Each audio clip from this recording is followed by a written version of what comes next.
Je suis Marie-Hélène Batoumatis, je suis préhistorienne, archéologue, directrice de recherche au CNRS, rattachée au Muséum national d'histoire naturelle.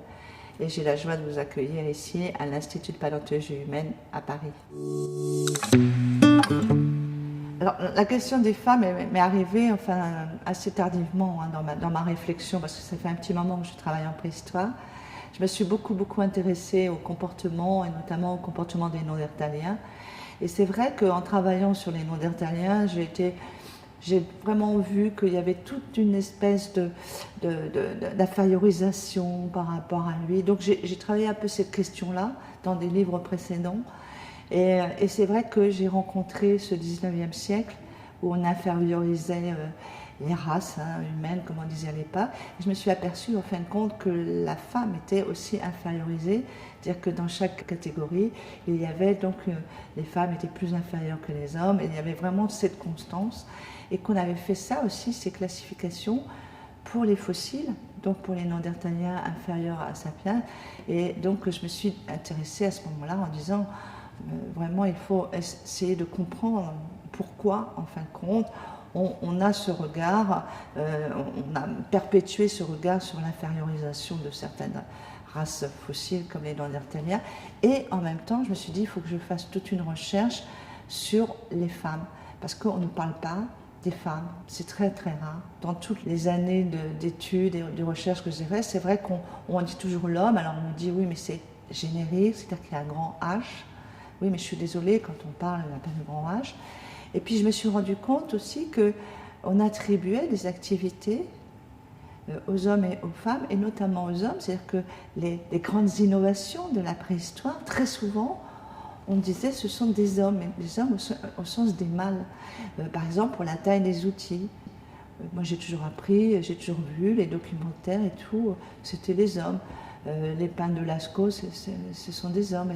Donc je me suis dit, mais pourquoi? Voilà, c'était vraiment mon interrogation. Donc je suis passée de l'infériorisation des fossiles, notamment néandertaliens, à ce constat que les femmes aussi étaient infériorisées et que peut-être c'est pour ça qu'elles étaient invisibles quelque part, ou en tout cas minorées. C'est-à-dire que très souvent, on avait non seulement cette différence entre les hommes et les femmes, mais aussi au niveau des activités. C'est-à-dire qu'il y a eu ce grand modèle des années 60 et 70, avec un célèbre colloque Manhunter, du modèle du grand chasseur qui était au fondement de la société, quelque part. Et donc d'ailleurs une révolte du côté des anthropologues féministes qui ont voulu faire un contre-modèle de la cueilleuse, parce qu'ils ont valorisé les activités féminines, masculines par rapport aux activités féminines. Et donc ça, c'était aussi quelque chose qui m'avait un peu frappée. C'est-à-dire que la chasse, c'était mieux que la cueillette. Et j'ai trouvé que là, il y avait matière à réflexion, en tout cas, et à se poser la question, est-ce que c'est vrai? Est-ce qu'en fin de compte, dans ces sociétés très anciennes, est-ce qu'il y avait déjà cette division sexuelle du travail? Ce qui est très intéressant, c'est qu'on voit justement que il y a vraiment toujours les mêmes archétypes. C'est vraiment des archétypes. C'est-à-dire qu'on a toujours l'homme chasseur, surtout les grands mammifères et tout. Alors là, c'est toujours l'homme. On a aussi l'homme qui taille, l'homme qui peint, qui sculpte. Voilà, on a dit les petites statuettes, les Vénus ont été faites par des hommes. Et les femmes, on les voit plutôt à la cueillette, on les voit plutôt près de l'habitat, qui vont travailler les matières souples, on voit les peaux, voilà, qui vont faire la petite couture, qui vont faire la cuisine, évidemment, la préparation des repas et tout ça. Et donc c'est vraiment quelque chose que l'on voit partout, et même dans les livres scolaires, encore maintenant, on a toujours cette représentation. Donc vraiment très clair, quelque part, comme si, en fin de compte, la préhistoire, c'était une seule société, que durant ces milliers d'années, on avait toutes les sociétés dans le monde entier qui avaient cette configuration-là. Bon, donc je pense que là, c'est pas très raisonnable et pas très scientifique. Alors il y a déjà une première réflexion qu'on peut mener, c'est sur ce 19e où apparaît la préhistoire. C'est une discipline scientifique en tant que discipline récente, hein, elle prend corps, on va dire, vers 1860, hein, parce qu'évidemment, il faut attendre Darwin et sa théorie de l'évolution pour qu'on accepte en 1859 qu'il y ait des ancêtres. Hein. Donc ça va être quelque chose de relativement récent, et là on est en plein 19e. Les premiers préhistoriens sont tous des hommes, en plus dans des statuts, un statut social quand même assez dans la bourgeoisie. Il y a beaucoup des médecins, des instituteurs et aussi les abbés. Donc ils vont être là aussi extrêmement influencés par la structure sociale de leur période. Surtout que c'est en Occident, hein. C'est-à-dire que la préhistoire, c'est la France, c'est l'Espagne, c'est la Belgique. Donc on est vraiment dans ce milieu et dans cette structure sociale très patriarcale. Donc on va avoir ce regard, ils vont transporter, si j'ose dire, l'image de la famille et des fonctions des hommes et des femmes dans c'est passé très lointain, donc ils vont calquer comme ça leur structure sociale, donc ils vont reconstituer la famille monogame, etc., et puis le système patriarcal.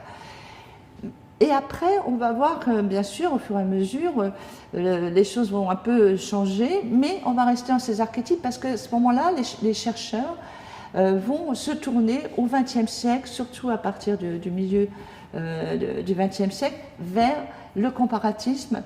Donc avec les peuples, les derniers peuples chasseurs-cueilleurs, ils vont les regarder, tout cet aspect ethnographique, ils vont travailler à la fois sur des textes du XIXe siècle, et puis sur les derniers peuples chasseurs-cueilleurs, et vont constater que dans beaucoup de ces sociétés, on a une division sexuée du travail. Ça va être ça qui va un peu maintenir, parce qu'ils vont constater que majoritairement les femmes sont plutôt dans des activités de cueillette, de travailler les matières souples, les hommes plutôt la chasse et les matières dures. Donc on va retrouver ce schéma. Alors je pense que c'est intéressant de voir ce cheminement, mais pour moi ça me gêne beaucoup. Ce comparatisme pour moi est un biais méthodologique, parce que c'est comme si ces peuples, ces derniers peuples, là on parle des aborigènes d'Australie, les derniers Indiens, on parle des Saints du Kalahari, eh ben, ils n'avaient pas eu d'histoire pendant plus de 10 000 ans, c'est-à-dire qu'ils sont restés figés au paléolithique, comme si c'était des humains préhistoriques fossilisés, et ça je pense qu'on ne peut pas l'accepter, parce qu'on sait très bien que tous les peuples, toutes les sociétés ont une histoire, en plus ces sociétés ne sont pas isolées. C'est-à-dire que même si on a l'impression que certaines sont un peu protégées dans des forêts, etc., il y a quand même toujours eu des contacts. Et on ne peut pas penser que leur structure sociale ou leur cosmogonie n'ait pas changé, qu'ils n'aient pas eu d'histoire. Pour moi, même au niveau éthique, ça me gêne aussi comme façon de procéder. Et je crois qu'il faut repenser, prendre vraiment du recul et changer de perspective. Et se dire, ces sociétés-là, préhistoriques, sont anciennes, très anciennes.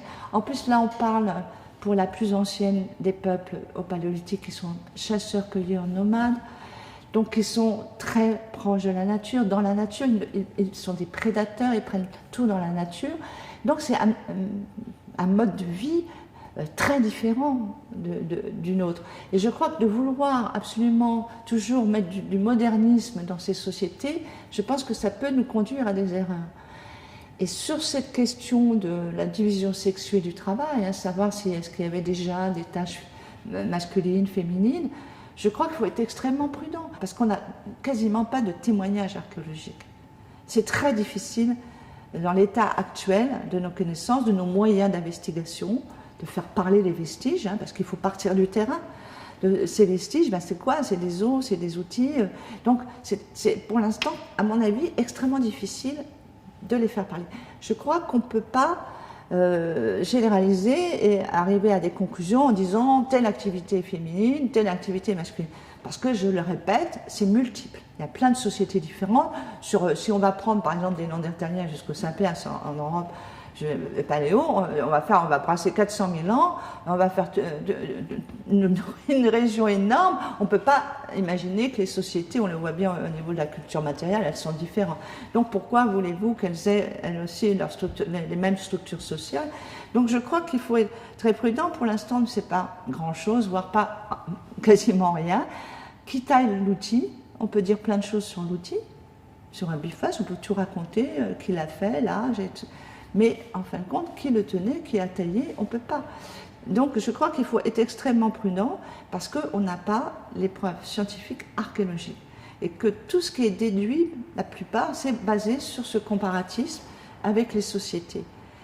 Et là aussi, ces sociétés sont multiples aussi.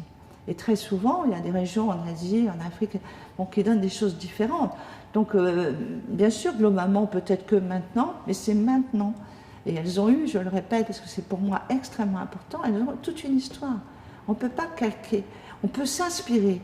On peut s'inspirer au niveau des techniques pour tailler des objets qu'on ne fait plus. On ne taille plus la pierre vraiment pour faire des outils, pour voir comment ils maîtrisent l'environnement dans la chasse. Moi, j'ai eu la chance de vivre chez les San du Kalahari, et où j'ai été après ma thèse, parce qu'on ne rentre pas tout de suite au CNRS, j'ai été sur le terrain parce que je travaillais sur les comportements de chasse et je voulais voir comment ça se passait dans la vraie vie, dans la réalité. C'était pas pour aller copier. Et donc je pense qu'on peut s'en inspirer, c'est très important, c'est très passionnant. Moi j'aime beaucoup ces études, mais pour appliquer comme ça, de calquer leur mode de vie sur les modes de vie des humains préhistoriques, notamment du paléolithique, je pense que c'est une erreur. Je crois qu'il faut prendre beaucoup plus de distance. On les connaît par les squelettes, déjà, qui montrent quand même que certaines d'entre elles, là aussi, toujours la prudence, certaines d'entre elles étaient extrêmement robustes, que d'ailleurs ça avait entraîné des confusions, que leur squelette avait été mis plutôt du côté masculin que féminin, puis l'ADN ou d'autres analyses plus modernes d'anthropologie ont montré que ce n'était pas le cas. Donc vraiment une musculature importante. Je pense par exemple à une néandertalienne de l'Aquina qui a une musculature très puissante, notamment du bras droit, qui paraît plus développée, et qui avait fait même penser au moment de sa découverte que c'était pas la même, ça appartenait pas au même individu, et en fin de compte oui. Donc peut-être qu'est-ce qu'elle faisait avec ce bras, peut-être qu'elle lançait des projectiles, je ne sais pas, mais toujours qu'il y avait quand même l'utilisation plus d'un bras. Enfin, on a comme ça des indices qui nous montrent que le fait de dire que les femmes sont plus fragiles, plus graciles, bon, c'était peut-être pas tout à fait le cas. C'est-à-dire que là aussi, il faut être extrêmement prudent. On a quand même aussi des témoignages, moi qui m'intéressent beaucoup à l'alimentation. Pour l'instant, alors peut-être, voilà, c'est pour l'instant, on n'a pas de différence, alors qu'on le verra fortement au néolithique, surtout vers la fin du néolithique, ou le milieu du néolithique, de différence d'alimentation. C'est-à-dire que le fait de manger plus ou moins de protéines, notamment de protéines animales, on ne voit pas de différence voilà, entre les hommes et les femmes. Mais bon, là aussi, au niveau statistique, on ne va pas très loin. Mais c'est quand même quelque chose qu'on va voir plus tard. Quand j'ai regardé les sépultures, c'est-à-dire est-ce qu'il y a plus de sépultures masculines que de sépultures féminines? Très peu, c'est vraiment modeste. Est-ce que le mobilier dans les sépultures masculines est plus important, c'est-à-dire les objets qui sont mis? Non. On peut même comparer avec des tombes d'enfants qui sont à peu près pareils aussi. Donc on n'a pas quelque chose qui nous mette en évidence, par exemple, un statut d'infériorité. C'est-à-dire qu'il y avait une position sociale dans le clan inférieur de la femme, puisqu'en tout cas dans le traitement des morts, on ne voit pas ça. Même au niveau de la parure, la parure dans les sépultures, on a une très belle, bien sûr, on pense à la sépulture de Saint-Gervais-la-Rivière, on pense à la sépulture de la Dame du Cabillon, etc. On a des choses magnifiques, et en plus qui montrent qu'il y avait là aussi une richesse, un statut sur ces petits craches de cerf que j'ai eu la chance de voir et de manipuler.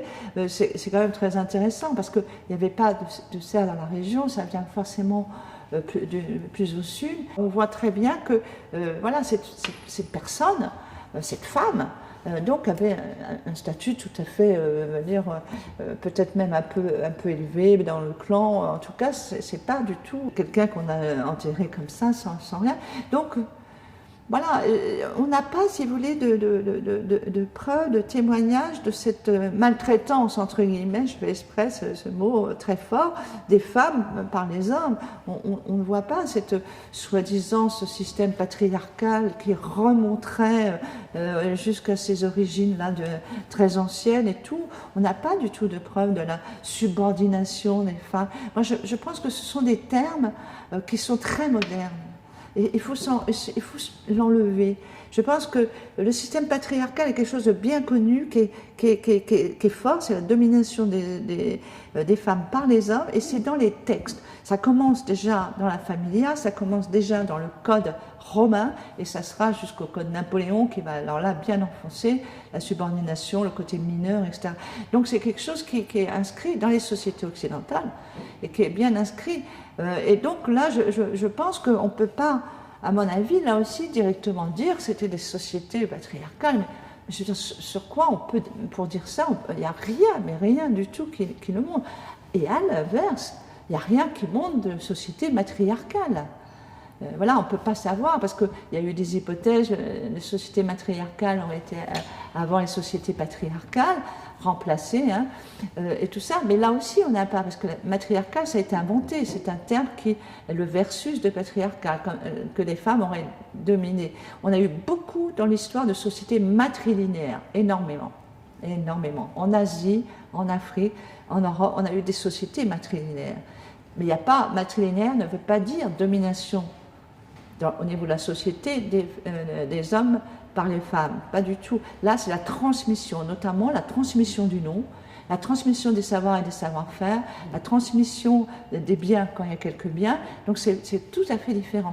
C'est tout à fait différent. Pourquoi? Parce qu'en fin de compte, on sait toujours qui est la mère. Voilà. Donc et ça a duré. Hein. Vous savez très bien que dans certaines régions du monde, c'est le nom de la mère, hein, qui est porté. Donc parce qu'il y avait cette certitude. Donc ça, c'est intéressant. Alors peut-être ces sociétés-là étaient peut-être matrilinéaires. Quand on voit toute l'importance des représentations dans l'art, mobilier ou pariétal, c'est quand même essentiellement quand il y a des humains, ce qui est assez rare par rapport aux animaux, ce sont des éléments féminins, soit ce sont des silhouettes, des petites statuettes, soit des vulves, etc. On est beaucoup dans le féminin. Donc là aussi, ça montre quand même un statut qui n'est pas infériorisé. Voilà. Alors, est-ce que c'est pour la mère, etc., une espèce de dignité? Alors là, on peut dire tout ce qu'on veut.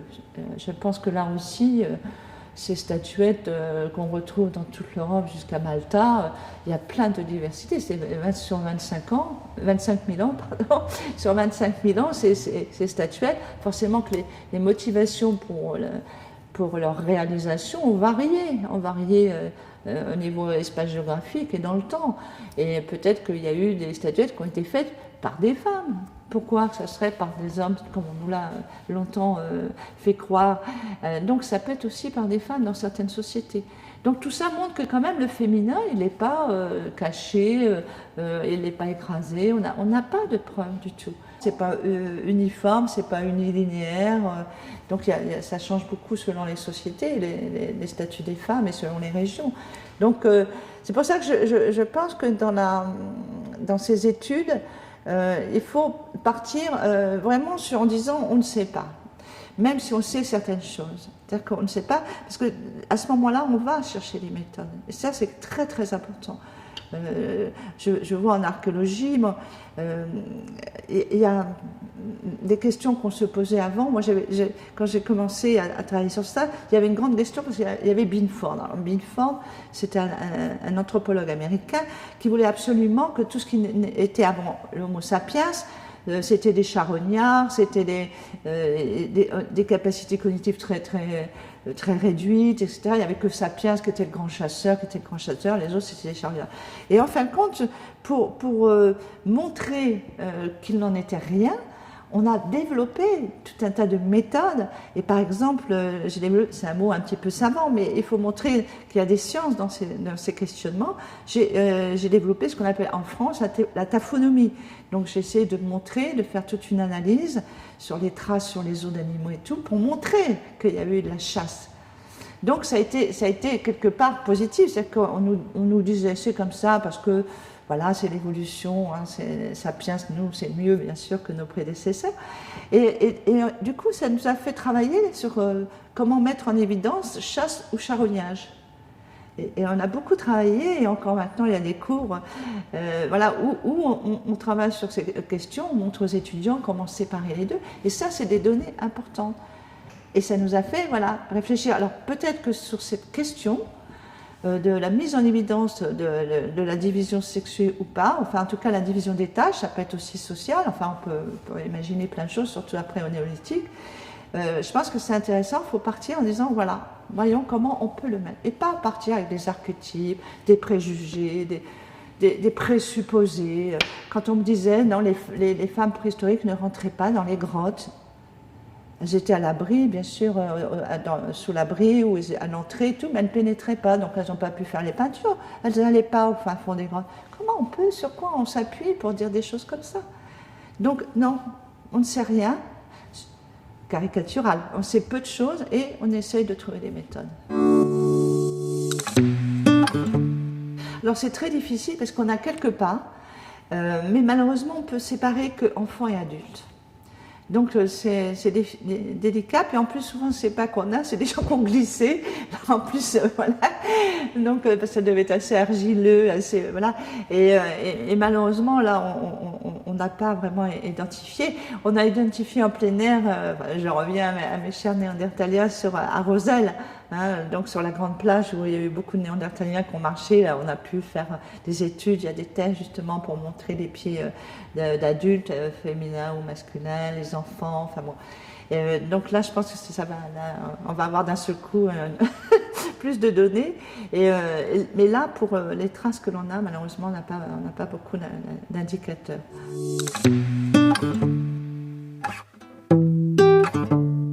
On n'a pas mis en évidence qu'il y avait une différence dans l'alimentation. Alors voilà, là aussi on est limité, il faut toujours être prudent, on est toujours limité par le nombre de squelettes qu'on a.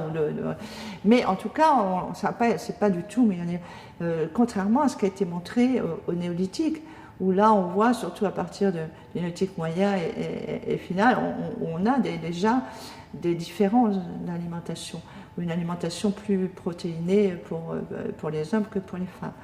Et ça joue, c'est important ces travaux-là, parce que je pense qu'il faudrait aussi les développer au paléolithique, même si on a peu d'échantillons, parce que, en fin de compte, là aussi, ça peut permettre de mettre en évidence ce changement de statut, et surtout, on sait l'influence sur le corps de l'alimentation et de l'activité.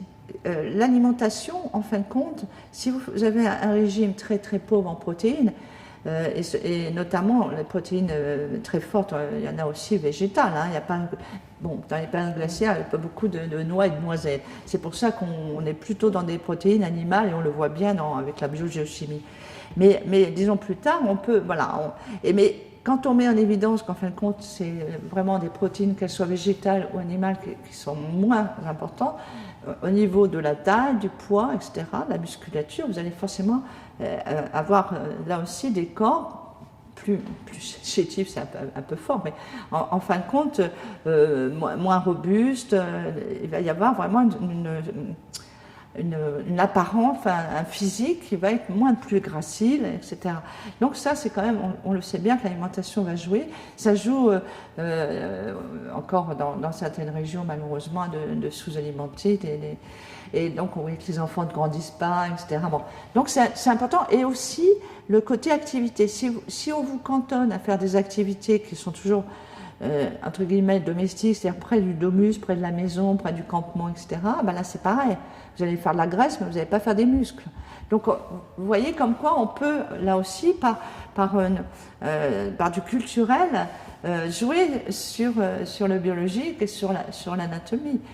Et donc vous allez avoir des femmes qui vont être moins robustes, plus chétives, moins musclées, plus petites.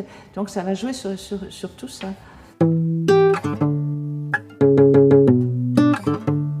Lorsque j'ai un sujet à traiter, est-ce que je vais le traiter différemment si je suis un homme ou une femme? Par exemple, là, moi je suis archéologue, est-ce que ma façon d'aborder le matériel est différente de mes collègues qui sont là avec moi et qui sont masculins? Je ne crois pas. Je crois que les méthodes sont les mêmes. Je pense que la différence, c'est au niveau des questions que l'on va se poser peut-être.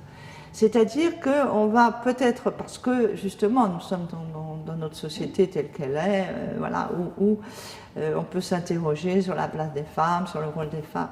Et donc là, peut-être que ça va nous susciter un questionnement peut-être différent. On va aller, au niveau de la méthode du travail, je pense que les résultats seront les mêmes d'analyse et tout.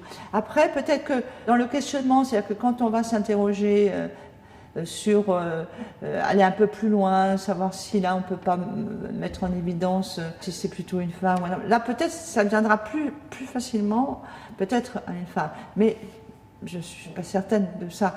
Mais je ne crois pas, par contre, et ça c'est très important, et je crois qu'il faut maintenir ça, il faut analyser le matériel comme si on n'était ni femme ni homme. Voilà. On est un chercheur, on est je ne suis pas un palynologue, on est un archéologue, on est un paléontologue, on est, voilà. Et je pense qu'il faut le prendre comme ça. Parce que sinon, je pense que là, on va être complètement dans quelque chose de biaisé. C'est comme par exemple si vous voulez, moi j'ai vraiment travaillé sur cette question pour les Néandertaliens par rapport aux sapiens. C'est comme si au départ vous vous dites, alors soit d'un côté ou de l'autre, ça ils peuvent pas le faire, ils sont inférieurs ou les autres. C'est biaisé au départ. Non, vous analysez le matériel et après, voilà, vous mettez des hypothèses, parce que soyons modestes. Et donc on propose des hypothèses. Donc je crois pas et je crois qu'il faut pas surtout. Mais par contre, c'est vrai que, bon, c'est vrai qu'en tant que femme, il y a peut-être des questions qui nous viennent, et les hommes, inversement, en tant qu'hommes, il y a peut-être des questions qui leur viennent qui ne nous viendraient pas tout de suite automatiquement. C'est vrai que quand j'avais travaillé beaucoup sur les Néandertaliens, je me suis dit aussi, les Néandertaliens, bon, tu es toujours l'homme de Néandertal, et ça m'avait agacé. Hein. Et je me suis dit, ben, l'homme de Néandertal, c'est le squelette qu'on a trouvé en 1856 dans la vallée de Néander. C'est ça, l'homme de Néandertal. Donc il y a les Néandertaliens et les Néandertaliennes. C'est pour ça que j'avais dit, je vais faire une forme un peu romanesque, mais aussi un peu avec beaucoup d'humour. Donc avec une amie qui est tout à fait un très grand auteur, et m'a dit, bon écoute, moi ça m'intéresserait de faire ça avec toi, et donc j'ai décidé de faire un livre sur Madame de Néandertal, journal intime, voilà, où là on peut dire plein d'idées, on peut faire rire, mais voilà, dessous, c'est vrai que pour une fois, on met les femmes en avant. Et après, c'est d'ailleurs quand j'avais travaillé avec elle sur ça que je me suis dit, il faut faire quelque chose de plus sérieux. Et j'ai déjà beaucoup de documents et tout ça que j'avais commencé à... Vous savez comment on fait des livres, hein, on entasse des documents, des dossiers, etc. Et là, j'ai dit, il faut vraiment se plonger vraiment dans cette problématique, regarder de près ces questions-là, parce que la société est là. C'est-à-dire qu'on ne vit pas hors de la société. Et vous voyez bien tous les moments qu'il y a autour de ça, des femmes, etc. On n'est pas, voilà, on n'est pas imperméable, ça serait mentir. Forcément qu'on a autour de nous, c'est une ambiance, c'est quelque chose qui nous fait penser, réagir. Et moi, ça m'a fait réagir parce que je me suis dit, j'ai fait mon mea culpa. Parce que j'ai fait des ouvrages, et j'ose l'avouer, où j'étais complètement imprégnée de ces archétypes, puisque notamment Lascaux, Histoire de découverte, avec mon ami peintre et illustrateur Christian Gelgouk, tous les artistes sont des hommes. Donc j'ai fait gros mea culpa, et il y a de ça quelques années. Je ne pense pas que maintenant je le ferai comme ça. Mais j'étais, pour vous dire qu'on est vraiment... je pense, totalement imprégné de plein de choses, et que quand on aborde un sujet comme ça, il faut se poser et dire, voyons. Parce que sinon, vous voyez, on ressort des choses nous-mêmes, voilà, on est dans ça, et puis à ce coup, vous vous dites, mais pourquoi, en fin de compte, et là, je pense qu'on a chacun son... Ouais, je fais mon cartaillac, je fais mon mea culpa, et c'est encore au niveau de l'art, vous voyez. Et là, mais c'est vrai, je me suis dit... Bon, pour la chasse, j'avais mis quelques femmes dedans, des rabatteuses, tout ça, voilà. C'est là qu'on voit que c'est des choses très profondes. Je souris, mais c'est un peu grave quand même, parce que même nous, on est totalement imprégnés, et que pour voir ça différemment, il faut peut-être une ambiance aussi. Et qu'on se dise, mais oui, au fait, pourquoi les femmes ont cette position, cette société, on nous dit qu'elles ne peuvent pas faire telle activité, on voit que on a ouvert plein de métiers aux femmes et qu'elles sont très bonnes dans ces métiers-là, qu'on disait masculins. Et donc tout ça, ça doit jouer. Et dans ma tête, sûrement, je veux dire que ça ne sort pas de nulle part.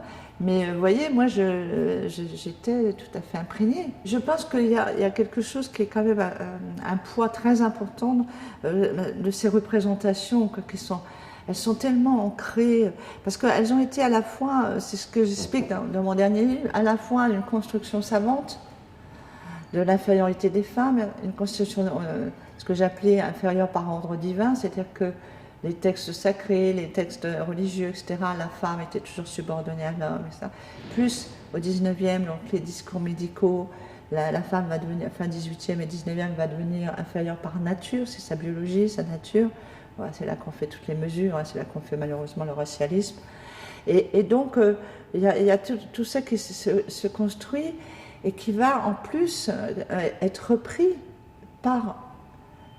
qui va venir chez le grand public, qui va être repris par tous les peintres, les dessinateurs, etc., qui vont là aussi tomber dans ça et qui vont faire des archétypes et qui vont écrire des romans, par exemple préhistoriques, où le héros est toujours masculin, où la femme elle est là pour faire valoir. Voilà, ils vont donner une représentation et ça va être très fort parce que le public va être très imprégné. Et c'est la conjugaison des deux, c'est ce que les expositions appelaient la mythique préhistoire. Hein. Voilà, c'est ça, c'est-à-dire qu'en fin de compte, il y a tout ça qui s'est greffé. Donc c'est un poids lourd, parce que même dans les documents plus scientifiques ou les expositions, on a les mêmes clichés. Hein, on voit toujours les mêmes schémas. Quand on représente un campement, voilà, les activités, on voit bien que c'est des activités qu'on dit maintenant genrées, j'aime pas beaucoup ce terme, mais voilà, c'est à chaque fois comme ça, et on disait rien, on prenait pour argent comptant, en disant bon, c'est comme ça, ben non, c'est peut-être pas comme ça. Je crois qu'il faut se poser tranquillement, pas commencer à faire d'idéologie, s'énerver en pensant en disant non, je crois qu'il faut voir que, je pense que ce constat, qu'on ne sait pas grand-chose, on ne va pas chanter comme Jean Gabin, je sais que je ne sais rien, mais c'est ça, de dire non, et donc on ne peut plus accepter non plus les archétypes, les clichés, les présupposés, on ne peut plus. Je pense que là, stop, on met à plat, on regarde vraiment, et après on pourra avancer, je crois. Si le système patriarcat n'a pas toujours existé, n'est pas naturel au sens anthropologique du terme, peut-être qu'on peut le changer.